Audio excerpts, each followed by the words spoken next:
Saludos, saludos, amable público fiel que siempre nos sigue en esta subbitácora, en esta masonería, sala de juicio. Miguel Núñez, abogado, les acompaña una vez más, como siempre, a tratar temas de interés para todos nosotros. Espero que este audiovisual les sea de mucho agrado, de mucha satisfacción y aprendan mucho de él. Comenten, opinen, porque es un tema súper controversial. eh, que yo sé que en el devenir del tiempo va a dejar una estela de discusión y posiciones encontradas y demás. Bien, vamos a hablar de las técnicas humanas de reproducción asistida. ¿Con qué se come eso? ¿Qué es eso? Bueno, ustedes saben que este tipo de técnicas viene a crear un vacío, a solucionar las desavenencias, los problemas que se crean en el seno familiar, específicamente los matrimonios, las parejas, específicamente aquellas que son infértiles, que por un asunto biológico no inherente a su persona no pueden procrear. En la ciencia médica, en el desarrollo de la tecnología, ha desarrollado un sinnúmero de técnicas, modalidades de reproducción tendentes a que este tipo de personas puedan tener un embarazo, ¿verdad? De manera alternativa.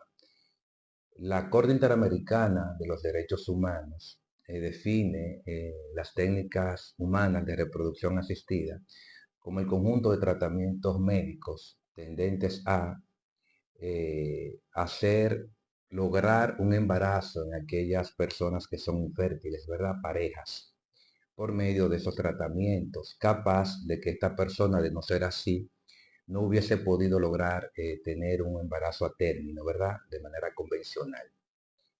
Hay varias, son múltiples las técnicas humanas de reproducción asistida, pero nosotros en este audiovisual vamos a tratar, yo creo que sin quizá la más beligerante, la más conflictiva, que es la gestación por sustitución. Es una figura prácticamente que las grandes legislaciones han hecho mutis, han hecho caso omiso a ella por ser tan controversial. Es lo que se llama, para que me entiendan, el vientre por alquiler, ¿verdad? No hay un concepto al unísono sobre esta figura, pero entre varios conceptos nos quedamos con uno que desarrolló el doctrinólogo Bark. Él dice que esto no es más que un contrato, ¿verdad? El cual puede tener un precio o no, donde intervienen dos personas, dos partes. Una primera parte, que es la parte aspiracional, la parte comitente, que son los padres aspiracionales que encargan al bebé, al niño, a la criatura, ¿verdad? Esta pareja puede estar casada, no puede estar casada, puede ser homosexual, heterosexual, o puede ser una persona en solitario. Por otra parte, tenemos a la madre subrogada o la madre gestante, que es la persona que va a llevar en su vientre durante 9 meses esa criatura, con el compromiso, dice él en su definición, que cuando alumbre, cuando dé a luz el niño, tiene que devolverlo a la pareja aspiracional que le encargó ese embarazo. Y lo más grave aún, renunciando a todos los derechos que pueda tener sobre ese niño. Es decir, la madre gestante, la que da luz, que no es la primera parte, la parte comitente, debe renunciar sobre sus derechos paternos sobre esa criatura. Así las cosas. De esta concepción, de este concepto anteriormente descrito, podemos desprender ciertas características fundamentales de esta definición, de cara o que colidan con lo que es la institución del contrato y el derecho de familia. Por ejemplo, podemos citar que es un contrato oneroso, es decir, se puede pagar por ello, también puede ser de manera gratuita. En segundo lugar, tenemos que la parte comitente o la pareja aspiracional puede ser casada o no, homosexual o heterosexual, o puede ser una persona en solitario, ¿verdad? Y en el tercer punto tenemos que la madre gestante, la madre subrogada, debe devolver la criatura una vez nazca, ¿verdad? Porque es una especie de encargo importante. La segunda característica, cuando hablamos de la parte comitente, tenemos que decir que ésta puede aportar los gametos y óvulos o no.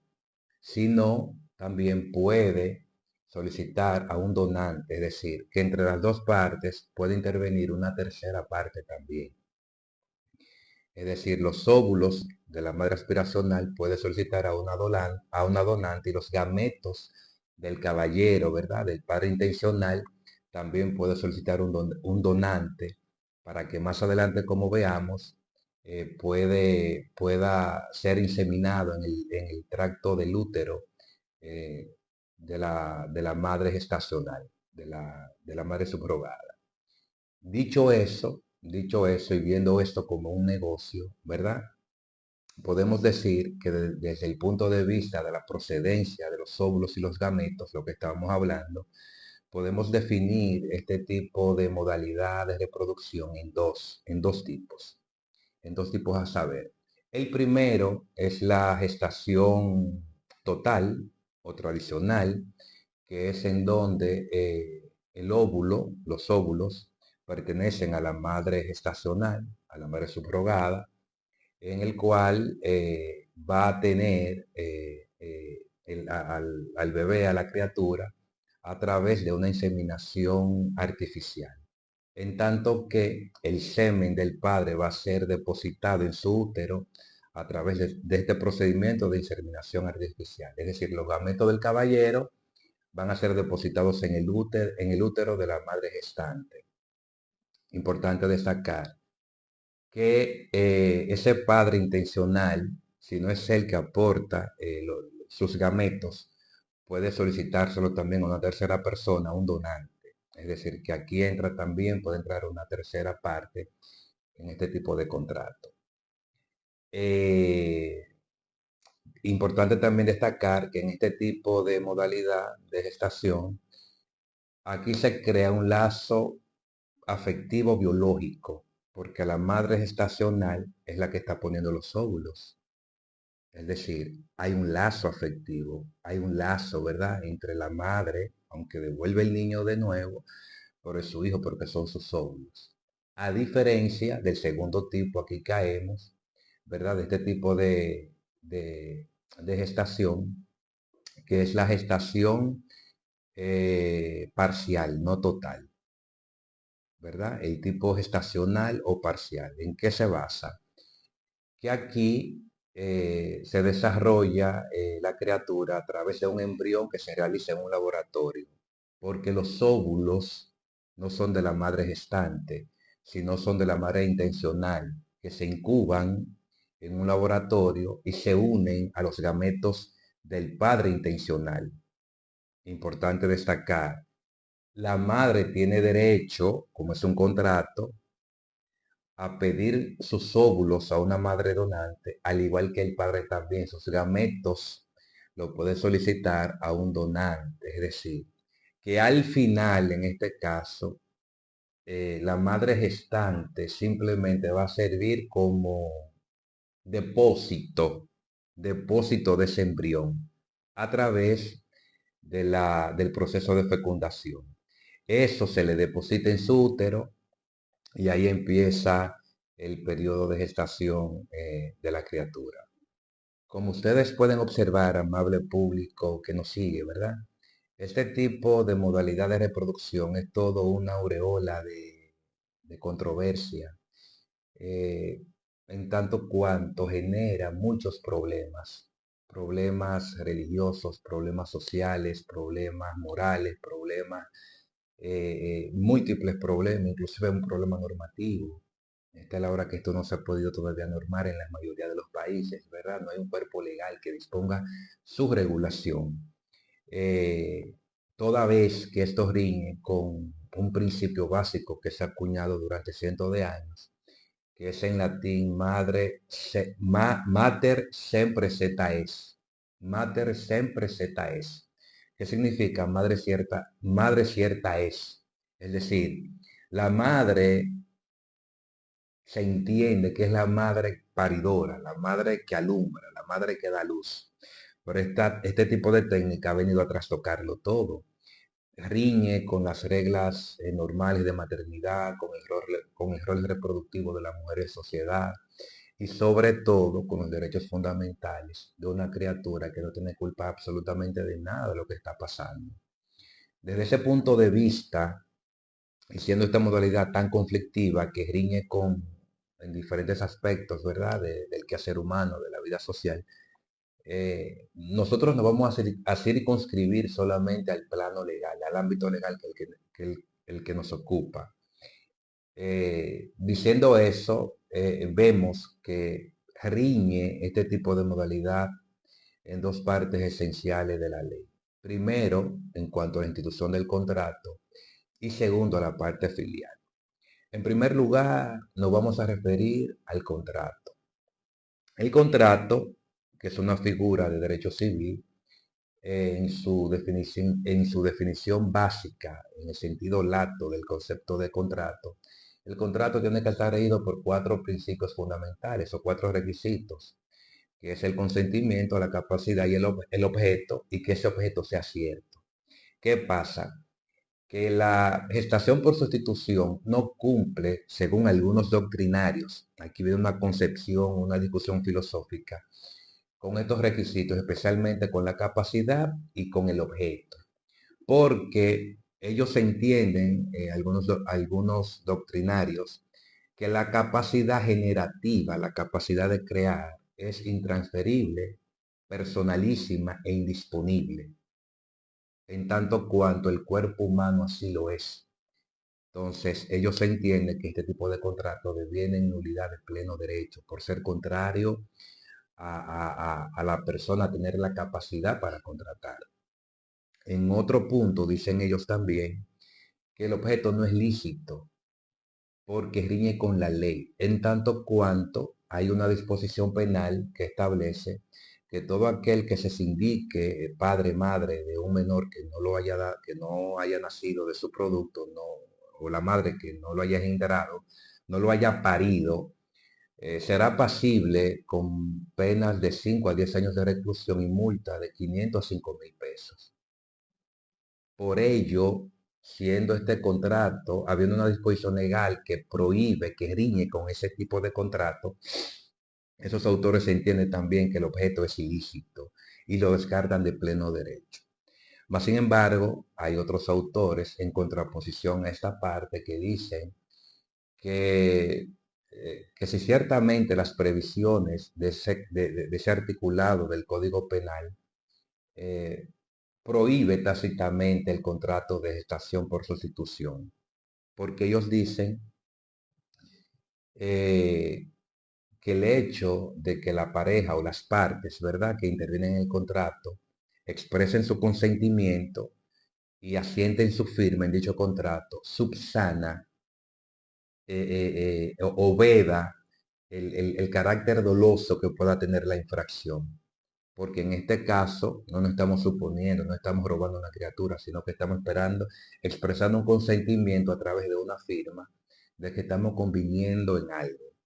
Entonces ahí se da una discusión, ¿verdad? Si se quiere, al más alto nivel, doctrinaria, y por ahí van las cosas. Desde el punto de vista filial, aquí es que la pintura es agria, porque siempre se ha tenido el axioma de que se ha acuñado el axioma, ¿verdad? Mater zeta siempre es. Madre cierta siempre es lo mismo de siempre. De hecho, el Código Civil, en su artículo 312, consagra lo siguiente. Pero antes de hablar del Código Civil, este axioma ha perdido vigencia ya en el tiempo, porque la propia doctrina y las propias leyes lo han eclipsado. Lo han eclipsado de manera tal porque ya no es así. Ya no es así. El Código Civil, en su artículo 312, como corolario, verbigracia, ¿verdad? El artículo civil, en el artículo 312, plantea que todo niño nacido de matrimonio se reputa como hijo legítimo. Pero vemos que ya no es así, porque el padre en este caso puede atacar esa filiación en virtud del artículo 62 de la ley 136-03 a través de las pruebas científicas, ¿verdad? Es decir, ese articulado del 312 del Código Civil cayó en desuso, fue modificado, si se quiere, por la ley del año 2003, el 136 del código, el famoso Código del Menor. Es decir, la filiación se puede impugnar a través de las pruebas científicas. Pero más lejos aún, la ley 945 decía que la filiación en cuanto tenía que ver con la maternidad se presumía o se determinaba por el solo nacimiento, pero también esto ha quedado derogado y en desuso, porque las mismas disposiciones de la ley del artículo 62 de esa ley 13603 alcanza a la madre, es decir, la madre también puede ser sometida, al igual que el padre, a las pruebas científicas antes definidas. Esto así porque la tendencia moderna de la ciencia genética en lo que tiene que ver con el ADN y la determinación de la filiación, los autores entienden que debe de ser única y exclusivamente para determinar la filiación natural, dejando de lado, ¿verdad? Y dejando el espacio para que la voluntad procreacional y afectiva sea regida por las técnicas humanas de reproducción asistida, a lo que no escapa la gestación por sustitución.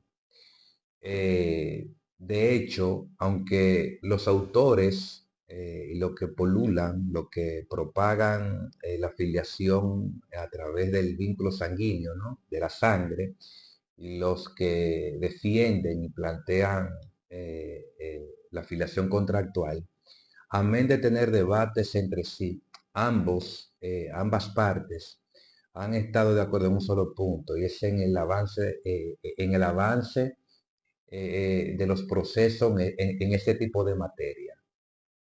Tanto así que los autores, los que defienden el contrato jurídico como tal y este tipo de modalidades de reproducción, entienden que es un graso error determinar la filiación única y exclusivamente por la sangre. ¿Por qué? Porque ellos entienden que el vínculo principal entre la familia es el vínculo que se da socioafectivo entre el hijo y los padres, el afecto, la relación social, la relación filial. De hecho, que desencadena en grandes responsabilidades y deberes, tanto para con el hijo y para con el padre, determinando así la responsabilidad o la figura paterno-filial. Por ello ellos entienden que y han determinado que la filiación familiar sea determinada por el sexo y ya lo que tiene que ver con las relaciones adoptivas o las reproducciones, la filiación adoptiva y procreacional por el asunto de la voluntad, sea determinada por las técnicas humanas de reproducciones asistidas. La situación legal en la República Dominicana, específicamente, como hemos dicho, hay un vacío en cuanto a la regulación de este tipo de reproducción asistida, ¿no? Realmente el Estado dominicano ha hecho mutis. Mas, sin embargo, en el año 2017, mediante la resolución número 1 del 28 de febrero del año 2017, el Ministerio de Salud Pública lanzó una resolución básicamente a reorientar y ayudar a las parejas infértiles en lo que tiene que ver ayudarlos a concientizarlos y todo lo demás y a facilitarle el embarazo de manera natural. ¿Qué sucede? Dio como unos inicios, ¿verdad? Tratando de allanarle el camino a este tipo de problemática familiar, pero no ha dado en la diana, porque esto se trata de una realidad social que escapa al ámbito natural, escapa al ámbito natural. En el año 2005 también, se sometió el anteproyecto del Código Civil, en el cual tácitamente se prohibía todo pacto, todo convenio que tuviera que ver eh, con que se tuviera un niño, una criatura por el vientre de otro, ¿verdad? Ese anteproyecto no se aprobó, pero sí contemplaba o prohibía ese tipo de modalidad de reproducción. También en el año 2014, el presidente a la sazón, Danilo Medina, sometió el anteproyecto del Código de Familia, en el cual en su título 5, de igual manera, prohibía todo contrato, ¿verdad? En el cual se subrogaba la maternidad a otra persona y al momento del alumbramiento tendría que devolver al niño. También fue prohibido en ese anteproyecto. Ese anteproyecto, dicho sea de paso, se devolvió al Congreso con algunas observaciones que le hizo, perdón, el Congreso lo devolvió al Ejecutivo con algunas observaciones, pero jamás se ha vuelto a someter, dejando en un limbo jurídico, ¿no? Este tipo de situación. La realidad es que en República Dominicana, existiendo ese vacío, no menos cierto es que hay una realidad social. De hecho, en el programa Noche de Luz, hace un tiempo atrás, fue una pareja donde se hizo el procedimiento aquí en República Dominicana, una fecundación in vitro, y se inició aquí en República Dominicana y al momento de la entrevista ya estaban esperando su criatura, su niño, el cual iba a nacer en México. Eh, Ellos a través de un laboratorio fecundaron los gametos del padre, los óvulos de la madre y lo depositaron en el útero de la madre gestante. En México este tipo de gestación es permitida, por eso mandaron a la madre gestante a México, que allá sí es legal el alumbramiento, el nacimiento, ¿no? Lo que quiere decir que esto se ha dado y se sigue dando en la República Dominicana. Lo que pasa es que no todo el mundo tiene el arrojo y tiene, ¿verdad? La voluntad de denunciarlo públicamente. De hecho, señores, basta ver en los programas un sinnúmero de psicólogos, médicos, asesorando y hablando del tema, promocionando el tema, ofreciendo sus servicios médicos. Y la realidad es que aquí se está haciendo negocio con ellos. Se está haciendo negocio con ellos de cara a la regulación estatal. Y eso es sumamente peligroso. En el plano internacional, por igual, los países le han tomado, ha sido como un laissez-faire, como dicen los franceses, un dejar hacer, un dejar pasar, y nadie le quiere meter el pico a este tipo de tema, ¿verdad? La sociedad sabiendo que se está llevando a cabo, eh, muchos países han optado por callar, por prohibir y otros por aprobar. En la mayoría de los países del mundo esta práctica está totalmente prohibida. Otros países, por antes de entrar a otros países, en Latinoamérica, la Corte Interamericana y el derecho internacional no ha hecho una normativa transfronteriza que pueda regular los países de Iberoamérica. No hay nada homogéneo, dejando a que los países tomen por sí mismas su suerte en este tipo de proceso, ¿verdad? Los países han tenido que legislar, unos han decidido, otros no. Por ejemplo, Portugal legisló y la permite la gestación por sustitución siempre y cuando sea gratuita, sea de manera altruista, de manera gratuita. México también legisló y aprobó específicamente en el estado de Sinaloa. Sinaloa se da de todo, señor. En Sinaloa se aprobó este tipo de práctica. En México, otros países han optado por callar, como es el caso de España, perdón, por prohibirla de manera rotunda. Y otros países como Argentina, El Salvador y la propia República Dominicana han optado por callar y no hacer nada al respecto. La realidad, amable público televidente, es que aunque parezca mentira, la gestación por sustitución, esta figura tiene reales nexos con derechos fundamentales eh, plasmados en los pactos internacionales, reconocidos por el derecho internacional inclusive, ¿verdad?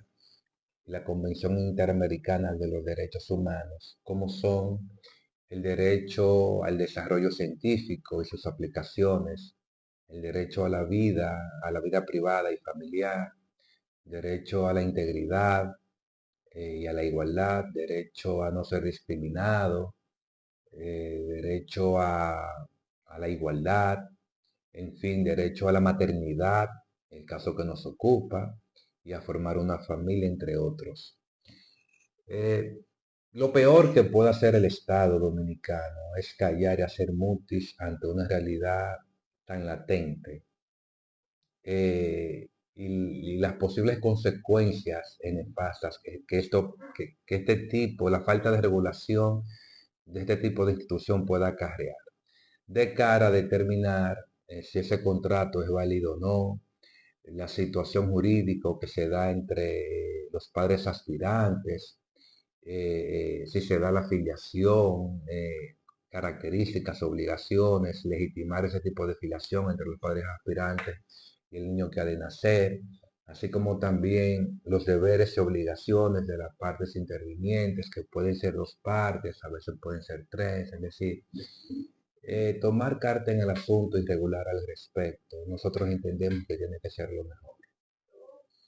En conclusión, nosotros entendemos que el Estado dominicano tiene la tarea insoslayable, inconmensurable de tomar carta en el asunto y tratar de regular este tipo de institución, este tipo de gestación, de reproducción asistida, ¿verdad? De técnica. Eh, Toda vez regular, crear las bases, crear el derecho, crear la forma, ¿verdad?, de respetar los derechos de los intervinientes en este tipo de contrato, regular los derechos que entren en conflicto y crear, armonizar, sentar las bases para que esto no sea perjudicial a la sociedad y tratar de buscar un consenso, si se quiere, entre tantas opiniones divergentes que esto pueda acarrear. En el caso particular, eh, nosotros vamos a hacer como Pilato, nos vamos a lavar las manos, porque yo entiendo que emitir un juicio de valor en este tipo de situación es algo que está muy en el fuero del ser humano. Hay que ponerse en el lugar del otro, ¿verdad? Y lamentablemente pagamos justos por pecadores. Yéndonos a los extremos, en lo particular, yo nunca voy a estar de acuerdo, nunca, con que una pareja homosexual, una convicción muy mía personal, pueda eh, crear un vínculo filial con un menor inocente. Esa es mi convicción personal. Respeto a quienes lo vean diferente, yo no. Pero tampoco podemos condenar a una pareja, ¿verdad?, que quiere, que tiene derecho a la maternidad, que en virtud de sus propios gametos, óvulos, y a título, si se quiere, altruista oneroso, puede encontrar a alguien que pueda alojar en su vientre su semilla y tener un hijo, ¿verdad? Y hacer uso de la ciencia, de la tecnología para beneficio. Entonces ahí pongo los dos extremos, ¿verdad? Y cada quien que elija. Ahora bien, yo pongo el ejemplo. Si una persona pierde una pierna, por ejemplo, Dios no lo quiera, pero que pierde una pierna, tiene derecho a utilizar prótesis. ¿Es condenable eso, no? ¿O tiene que quedarse inválido andar con muleta porque esos son los designios divinos? Ahí entra la religión también, ¿verdad? O sea, hay muchas aristas donde por dónde cortar. Una persona que sea pasible de un trasplante de hígado y alguien se lo quiera donar el hígado o de un riñón, tiene que dejarse morir porque no puede ser uso del avance de la ciencia, porque otra persona entonces le va a faltar. O sea, eh, eh, eh, es regular y buscar un consenso dentro del todo, ¿verdad? A los fines de que pueda ser regulado este tipo de figura y podamos vivir una vida digna, plena como sociedad. Pero lo peor que puede pasar en conclusión es dejar de lado y mirar para otro lado ante una realidad tan latente que nos afecta como sociedad. Hasta aquí esta comparecencia. Gracias por acompañarnos una vez más en este audiovisual, esperando que en una próxima entrega estén también con nosotros. Muchas gracias. Muchas gracias.